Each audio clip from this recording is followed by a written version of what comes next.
नमस्कार, हिमाचल न्यूज में आपका बहुत बहुत स्वागत है। चलिए देखते हैं आज की 15 फटाफट बड़ी खबरों को। मुख्यमंत्री सुक्खू बोले, किसानों को उन्नत किस्मों के बीज देने पर खर्च होंगे 23.60 करोड़। हिमाचल प्रदेश के किसानों के लिए हिमाचल सरकार 23.60 करोड़ रुपए खर्च करेगी। मुख्यमंत्री सुखविंदर सिंह सुक्खू ने कहा, किसानों को अनाज, दालों, तिलहन और चारा फसलों के बीजों पर 50% अनुदान और आलू, अदरक और हल्दी के बीजों पर 25% अनुदान दिया जाएगा। शहद के साथ सिड्डू का नाश्ता करके लौटे मुख्यमंत्री सुक्खू, क्वार गांव में छोड़ गए अनूठी छाप। रविवार को क्वार गांव में मुख्यमंत्री सुखविंदर सिंह सुक्खू ने और अन्य सभी अधिकारियों के लिए नाश्ते का प्रबंध महिला मंडल धंदरवाड़ी की ओर से किया गया। महिलाओं ने शहद के साथ सिड्डू तैयार किए थे। सीएम सुक्खू 2 बड़े बयान, खत्म किए पदों की जगह रखेंगे JOAIT। बिजली बोर्ड का खर्च वहन नहीं कर सकती सरकार। मुख्यमंत्री सुखविंदर सिंह सुक्खू ने कहा कि विभागों से डाटा मंगाया गया है। जो पद 2 साल या इससे ज्यादा समय से नहीं भरे गए हैं, वे पद लगभग समाप्त हो चुके हैं। उनकी जगह पर अब JOAIT के पदों को भरा जाएगा। बड़े अस्पतालों के चक्करों से लोगों को मिला छुटकारा, घर के पास मिल रही सुविधा। हिमाचल प्रदेश के हर विधानसभा क्षेत्र में कम से कम एक आदर्श चिकित्सा संस्थान विकसित करने और लोगों को उनके घर के पास ही आधुनिक चिकित्सा सुविधाएं उपलब्ध करवाने के लिए मुख्यमंत्री ठाकुर सुखविंदर सिंह सुक्खू द्वारा लिए गए महत्वपूर्ण निर्णय के बहुत ही सराहनीय परिणाम सामने आने लगे हैं। विद्यार्थियों के सर्वांगीण विकास के लिए शिक्षा प्रणाली में किए जा रहे परिवर्तन। मुख्यमंत्री ठाकुर सुखविंदर सिंह सुक्खू ने सोलन के धर्मपुर स्थित पाइन ग्रोव स्कूल में वार्षिक समारोह को संबोधित करते हुए कहा कि शिक्षा का मुख्य उद्देश्य विद्यार्थियों की क्षमता का विकास कर उन्हें उत्तरदायी नागरिक बनाना है। मुख्यमंत्री ने कहा, प्रदेश सरकार सभी स्तरों पर विद्यार्थियों का सर्वांगीण विकास सुनिश्चित करने के लिए शिक्षा प्रणाली में परिवर्तन कर रही है। सीधे बागवानों से सेब खरीदने वाले 4 लद्दानियों पर 90,000 का जुर्माना। APMC शिमला किन्नौर के बागवानों से सीधे सेब खरीदने वाले 4 लद्दानियों आड़तियों पर करीब 90,000 रुपए का जुर्माना लगाया है। साथ ही इन 4 आड़तियों को APMC प्रबंधन ने चेतावनी दी कि वे हिमाचल में सेब कारोबार करने के लिए लाइसेंस बनाएं। ऐसा नहीं करने पर उन्हें राज्य में कारोबार नहीं करने दिया जाएगा और उनके खिलाफ कार्रवाई होगी।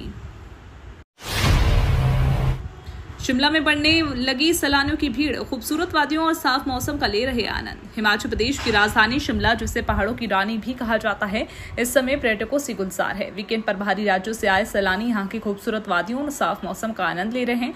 लंबे समय से मौसम साफ रहने के कारण शिमला में घूमने का अनुभव और भी सुखद हो गया है। हिमाचल में हाम्फी राशन कार्ड पोर्टेबिलिटी योजना उपभोक्ताओं को हो रही परेशानी। हिमाचल प्रदेश में ration card portability scheme half गई है। लोगों को इस योजना के तहत डिपो में राशन नहीं मिल रहा। इस योजना के तहत उपभोक्ता हिमाचल में कहीं भी किसी भी डिपो से राशन ले सकते हैं। किसान यूनियन की बैठक में उठाया गगल एयरपोर्ट के प्रभावितों का मुद्दा। भारतीय किसान यूनियन वेलफेयर फाउंडेशन की प्रदेश स्तरीय बैठक हमीरपुर के बोहनी में आयोजित की गई। इसमें 7 जिलों से आए लोगों ने भाग लिया। बैठक में विशेष रूप से फाउंडेशन के राष्ट्रीय अध्यक्ष सोमदत्त शर्मा मौजूद रहे। पहाड़ी के नाम पर बेच रहे चाइनीज लहसुन, रहें सावधान। नूरपुर और इसके साथ लगते सभी क्षेत्रों की मार्केट में पहाड़ी के नाम पर चाइनीज लहसुन धड़ल्ले से बिक रहा है। प्रतिबंधित चाइनीज लहसुन जो महंगा होने के साथ बेस्वाद भी है। नूरपुर और इसके साथ लगती मंडियों में रोज टनों के हिसाब से चाइनीज लहसुन की बिक्री हो रही है। दुकानदारों को आफत पड़ी है कि किस किस्म के लहसुन को बेहतर बताकर सेल करें।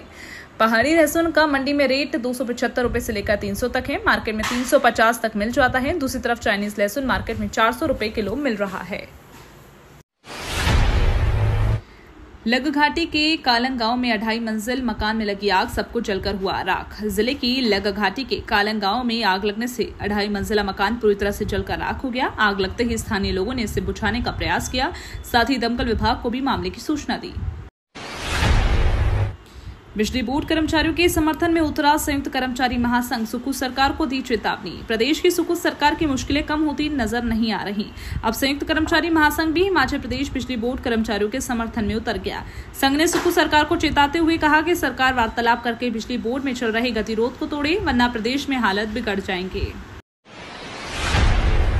जवाहर नवोदय स्कूल में इन 2 क्लासों में निकली एडमिशन 30 अक्टूबर तक कर सकते हैं आवेदन। यदि आप अपने बच्चों को 9वीं और 11वीं कक्षा में PM श्री जवाहर नवोदय विद्यालय पंडोह में दाखिला करवाना चाहते हैं तो उसके लिए ऑनलाइन आवेदन की अंतिम तिथि 30 अक्टूबर है। दिवाली से पहले ही 5 घरों के बुझ गए दीपक, सीएम सुक्खू ने जताया दुख। पीड़ित परिजनों को मिलेंगे 25-25 हजार रुपए। मंडी के लचकंडी में एक दर्दनाक सड़क हादसे ने 5 परिवारों को दिए बुझा दिए। शादी समारोह से लौट रहे 5 युवकों की मौत हो गई। अब इन 3 गांवों में दिवाली नहीं मनेगी। मुख्यमंत्री ने हादसे पर शोक व्यक्त किया और मृतकों के परिजनों को 25-25 हजार रुपए की फौरी राहत देने का ऐलान किया। नगर परिषद में अध्यक्ष उपाध्यक्ष के खाली पद पर व्यापार मंडल ने निकाली रोष रैली। नगर परिषद मनाली के अध्यक्ष पद चुनाव प्रक्रिया में देरी के चलते व्यापार मंडल ने बाजार में रोष रैली निकाली। व्यापार मंडल मनाली के अध्यक्ष संजीव ठाकुर ने कहा कि नगर परिषद में ना अध्यक्ष है और न ही उपाध्यक्ष, इस कारण शहर में 1.5 महीने से विकास कार्य ठप है। उन्होंने कहा बाजार में सारी व्यवस्थाएं चरमरा गई हैं। ये तो थी आज की 15 बड़ी खबरें। डेली खबरों से अपडेट रहने के लिए चैनल को सब्सक्राइब करना बिल्कुल ना भूलें। धन्यवाद।